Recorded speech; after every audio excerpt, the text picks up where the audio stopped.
kasalukuyang oppression, suppression. At nakikita po natin ang ginagawa po nitong pamahalaan na ito na traidor sa bayan. Dahil po marami sa ating sumuporta kay Bongbong Marcos. Isa din po ako. Dati Marcos Jr. ang tawag natin, ngayon Narcos Jr. Narco! Pati ang kapulisan po natin, ika-justify ang mga nag-hihitid, nag-ano, o kabali. Kaya nga eh. Nag-allow nila. Naka-uniforme, nagsasalita ng ganyan. So, malala na po ang sitwasyon. Malala na, sobrang malala na. Kailangan kumilos na po tayo. At tulad ng panawagan ni retired General Romeo Pocis ng Marines, panahon na rin ang mga ating mga kabayan na nasa military na mag-usap-usap tungkol sa nangyayari sa bayan po natin. Nakikita po natin sa Kongreso, mga komunista kasama po ng mga tambaloslos. Ano bang nangyayari sa atin? Kaya po talagang kung titingnan Pamuluan ng baka. talaga naman Ay, huwag din siya mga drug test. Patulayan na hindi siya. That's right, drug test. But ang balak po nila at ng kanilang kasabwat ng mga Amerikano talagang i-convert tayo into a narco state. Kaya po ang tinatarget nila si Presidente Duterte, si Sara Duterte, yung mga talagang kalaban ng mga turista, drug pushers, and so on. So hindi po tayo papayag dyan. Anyway, I'm one of the senior citizens that will start joining next week. May dadalhin po ako mga kasama. Pasensya na lang ng kaunti kasi mga senior medyo baka hindi kami makapagtagal gabi-gabing kuyatan. But we will be here together with all of you, lalo-lalo na yung kabataan. Yan ang pag-asa na tayo. Kayong lahat po, mga batang vlogger. Kamentong marami po kasi ang hindi convenient sa kanilang pumunta dito every Friday. Bukod sa may pakasang yung iba, matraffic po, malalang traffic every Friday. So, nire-recommend nga po ng EDSA Friday group na may iba rin sana mga grupo na bumuo rin ng kanilang event. Kahit ibang araw, halimbawa, sa Saturday, sa Sunday, day 1, willing naman kaming sumama. Hindi lang po Friday, nakasanayan lang namin ang Friday. Pero kung kinaya namin na, iba, despite the difficulties of Friday na sobrang malala ang traffic, at binabagyo pa nga kami dito, but despite that, every Friday nandito, kaya rin po ng ibang mga grupo. Ano po pwede natin ipanawagan sa iba't ibang mga grupo dyan, ng mga supporters, ng mga mabubuti nating leaders, even yung mga political tatakbo next year, kung ano ang dapat nilang gawin para matapos na itong ating mga hinaharap na paghihirap. Well, organize. Kahit isa lang tayo, dala tayo ng isang kasama, dalawa, tatlo, lalaki ng lalaki yan. At maaari din po tayong mag-organize sa Cebu, sa Davao, Cagayan de Oro, sa Bicol, sa Ilocos Norte. Let's try to organize everywhere. And yung mga vloggers naman pwede mag-link up na. So we got, it's already 6:30, ano? Tinitingnan ko kung gaano katagal ko kayang Mahirap po para sa inyo kasi nakatayo lang tayo dito. Ano po? But, pangako ko next Friday, magdadala ako ng cane. we need that. Seat. Dadala siguro ako ng 5 ganyan para sa mga ibang senior citizen. So with that, maraming salamat po. Thank you so much, Kamentong. Yes, na lumalakas ang loob namin kapag ang mga kabilag nyo sumasama. Yes. We'll always be here together. Salamat, sir. Kamentong Laurel. Si Kamentong Laurel yan. Kasama namin sa mga forum yan. Thank you, sir. Kamentong Laurel. Maraming salamat, sir. Salamat po. Punta po tayo sa The Big Day. Yes. Asahan namin kayo.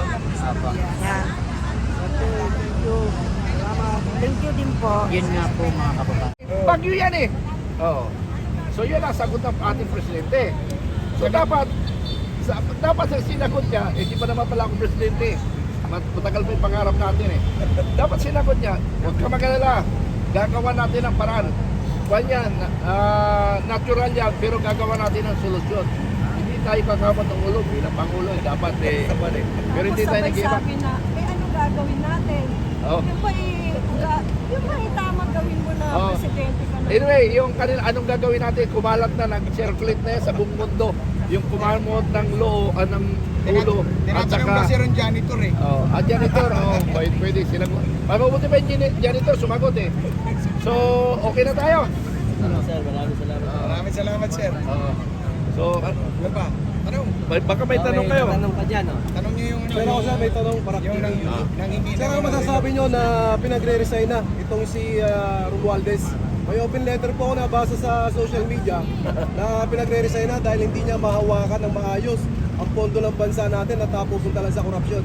Yung sulat na sinasabi mo nag-circulate dyan sa buong kampo ng mga military at saka pulis na mayroong open letter from the retired general, Vanguard, UP Vanguard, professional, taong bayan na pinag-resign siya dahil hindi niya kayang i-manage ang Congress at naubos ang kaban ng bayan, kaya pinanawagan ang mga retired generals, ano? So titingnan natin ang epekto nun, kung anong magiging epekto sa kabuuan ng mga kasundaluhan. Hindi ko pa alam ang feedback diyan. Basta ang importante, gumawa ang mga retired general para marinig ng taong bayan na may ganito pa lang nangyayari sa ating bansa. Okay? May tanong ako, sir. Oo. Kasi kahapon may pinasabog si Madam Maharlika Oo. na may pinapasok daw palihim si Tambi na 3 ICC since October 29. Bilang retired. Army. Yes, sir. Oo. Anong Palagay nyo, sir, ano yung unang reaksyon nyo nung nalaman nyo to? Nalaman ko yan doon sa vlogging ko kagabi, nalaman ko kagabi yan na kausap daw ni Saldico at saka ni Tambalostos. Pumasok agad sa isip ko yun, gawin nyo yun para yan ang pagkabagsak ninyo ng gobyerno, sabi ko. Huwag nyo i-trigger ang Pilipino na magalit. Yun ang pumasok sa isip ko.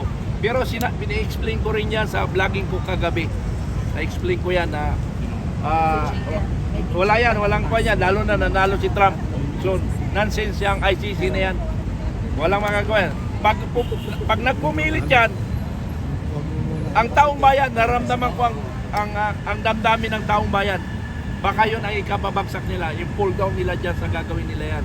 Yun ramdam ko. Follow-up question, sir. Will this sit well with the active officer sa AFP, sir? Magiging katanggap-tanggap po ba to sa mga active Kasi natin? ganito yan, ano?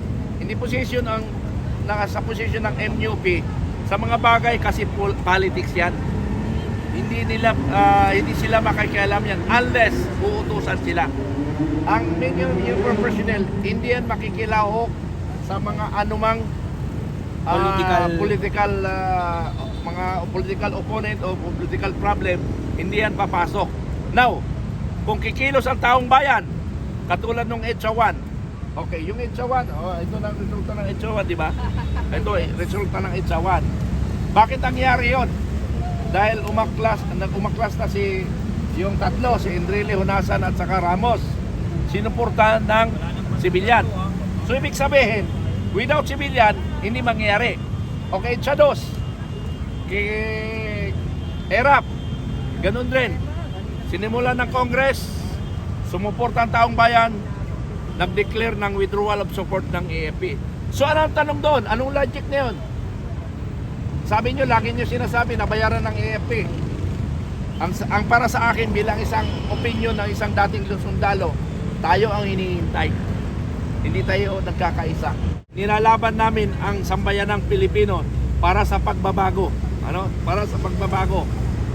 Pinipilit namin mabago ang Pilipinas.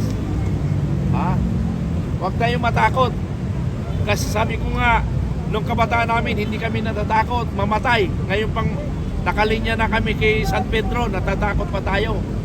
Kaya, ang atin lang dito, sinasabi lang natin ang nangyayari sa ating bayan.